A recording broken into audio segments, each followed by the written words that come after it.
Anastasia Guspin here with Hummingbird Health Synergy, and this is going to be another instructional Koga video. Koga is a movement meditation. So it's kind of exercise, kind of meditation, kind of dance, but distinctly different from all of them. And it's a way for people that may be injured, maybe have bodies that aren't equipped to go out and do P90X or something, to really reconnect with the movement of their bodies, reconnect with the joy and the pleasure in moving our bodies when we choose to actually listen to where our body is at, instead of forcing it to be something that it's not.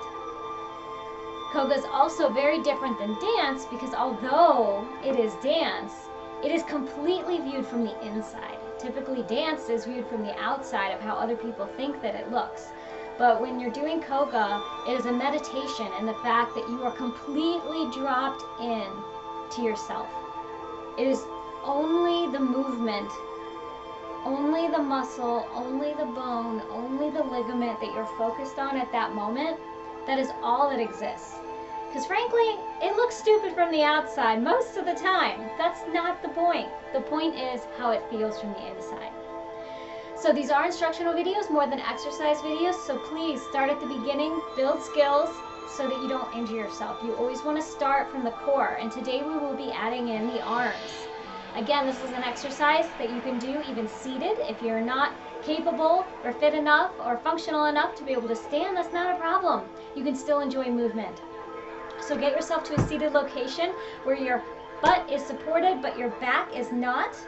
And if you also cannot support your back, you can actually still do this. If you have an arms free, something that's reclining, you would still be able to work your arms even if you're not holding yourself up. But if you're somebody that's capable of holding yourself up, by all means do so. Again, we pick a nondescript music, something without words or lyrics that we want to start reciting because we're going within. As always, start by closing your eyes. And again, obviously, you'll probably be peeking a lot because you're looking at me for guidance while you're just getting the idea of things. But in general, my eyes are usually shut because again, I've gone within. And once you guys get the hang of it, you won't be watching this or me. You'll be putting on your own jams and doing your own thing. So just breathe into the body. Center yourself out of your mind into your lungs. Feel your lungs expanding, contracting.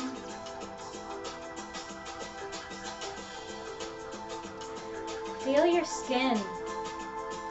Feel how your clothes move against your skin as your rib cage expands and contracts. Focus down into the lower spine. Engage the muscles that you have around your lower spine. And lift yourself up.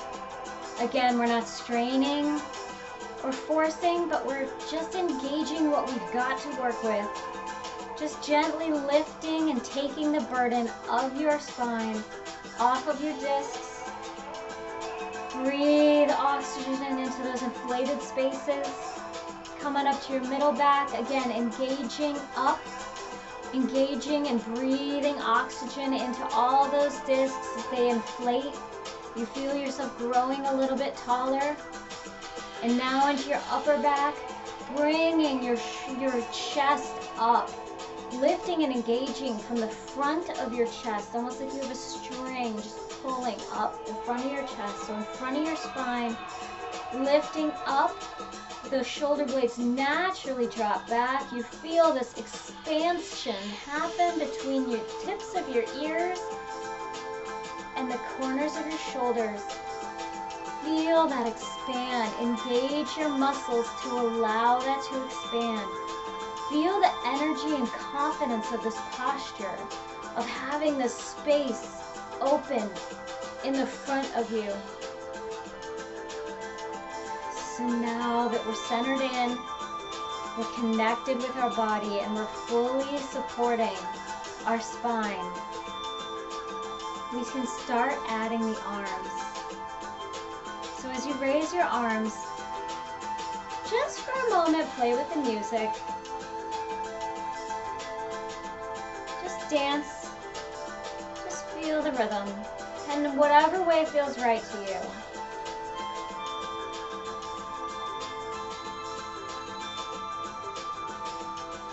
And again, if you're starting to drop into your spine, then stop moving in the spine. You might be just at the point where you just are moving your arms. So make sure you're staying lifted.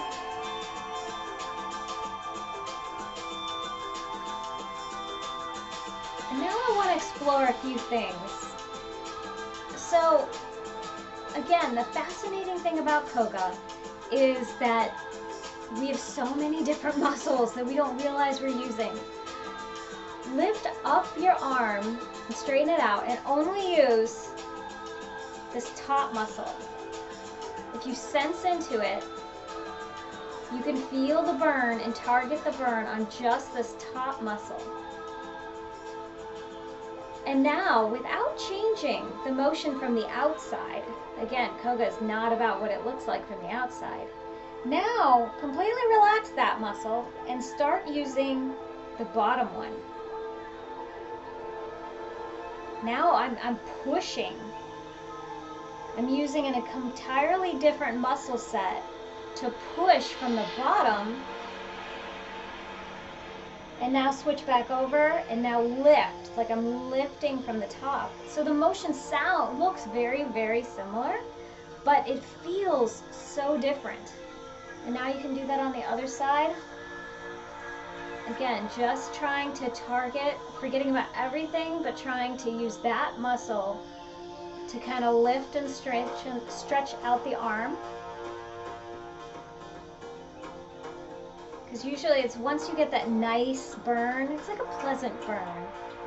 That's when you can really know that you're activating that one. And then once you get to that point, now try your hardest to release that one and just use the bottom.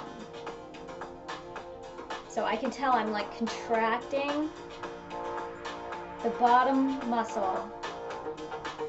And now I start to feel more of the burn on the bottom. So this example holds true all over the body, where you can do the same motion. It's fascinating on the legs too. Like you can focus different muscles and do the same motion because it's all different on the inside.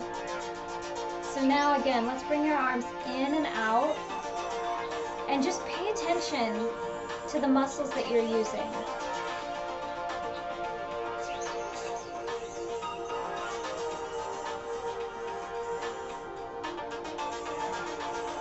Which ones are lighting up?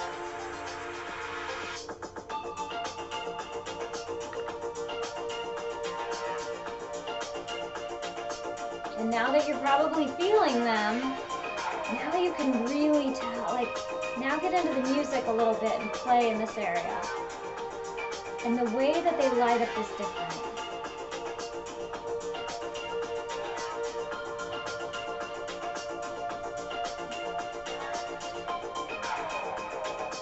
Because you can start throwing a little bit of shoulder rotation in there and you feel all the different muscles rippling all the way around the shoulder just by adding a little bit of shoulder rotation in there. And how, like, you can experience, like, how many points you have to connect to.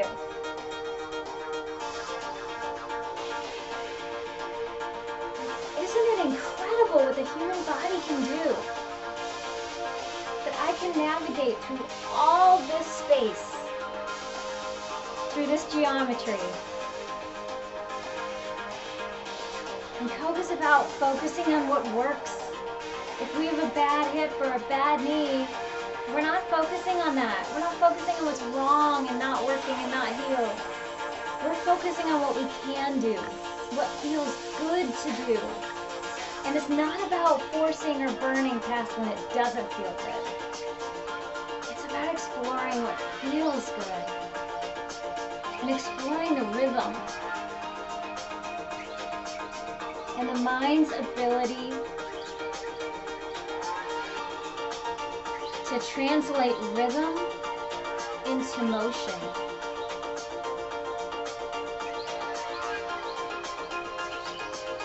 also, you can play with your wrists too. Wrist mobility. And your fingers. How much of this really explore the range of motion. And again, not forcing, but just realizing how constricted we are on a daily basis, this rigid world that we live in, when we have all of this to play with, like all these angles.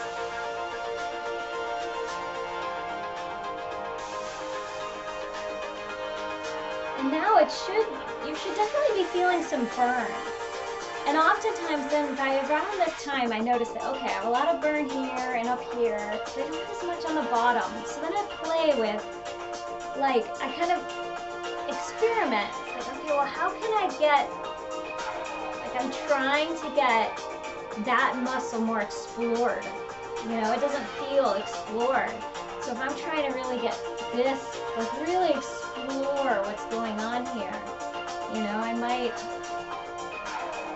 flip my arms upside down and explore over there, or I might try up above my head and do some pushes. Now, obviously, if you're going above your head, make sure you're still reconnecting with your spine and lifting up, because it's very easy to start dumping when we lift our weight up. So you may need to stay here while you're always staying focused on engaging the weight off. We don't want to dump into our joints. We want to lift. We want to use our muscles. We're using all this and working out all this as we go. So the other thing I do a lot when I do Koga is, because it's not about agenda, it's not about, oh, calories burned or this amount of repetitions. There's no counting. Massage.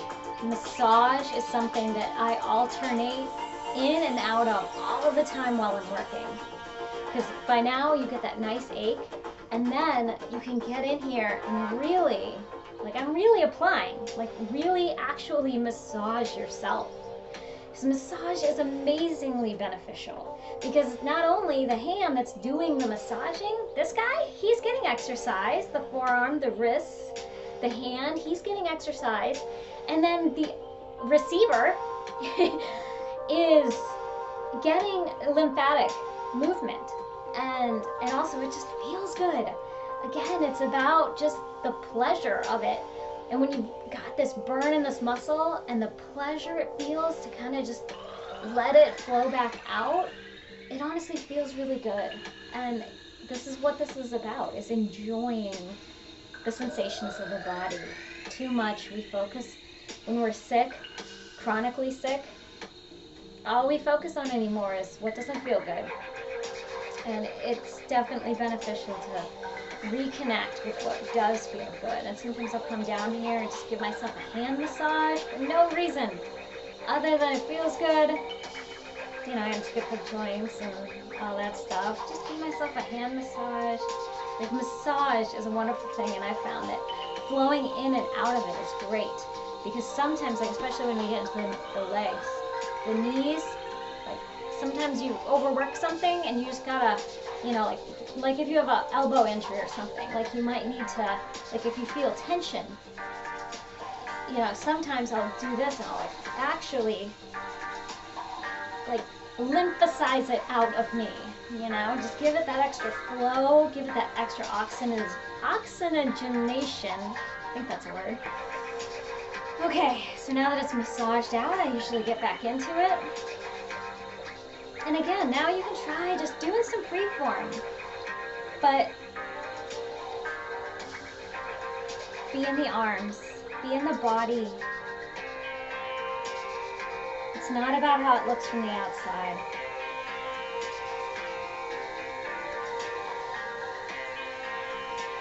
And again, you can add in shoulders if you want. And of course, once you know that you've done this enough where you're still keeping your spine engaged, you can turn this into a much more expressive movement by including the movement of the spine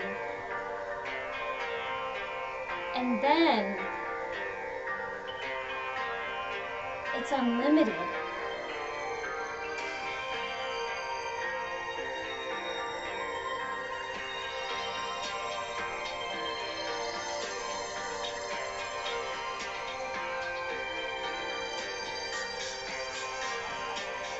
And I'm still lifting.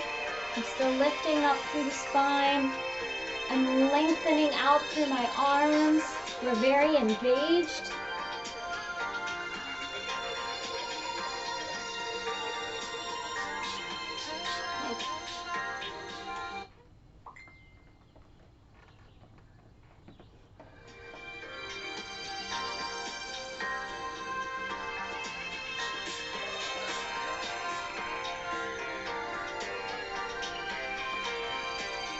So hopefully, after those first starter videos, this one starts to show how you can really get into an expressive, creative, flowing, rewarding form of dance. Apparently I didn't turn off my notifications, but I think we've covered what we need to. So now go find some music that you like, again, not too fast, not too something you're going to engage in, and just go within and do your own thing. Just really exploring all the different motions. And remember, sometimes it's good to go to the music, and sometimes it's good to go really slow. Because it's when it's really slow that you get to work out all the sticky bits. The range of motion, you can really hone in on a specific muscle the slower you go. And it's just amazing to just observe all the different muscles and all the different ways we can move ourselves. So I hope you enjoy it.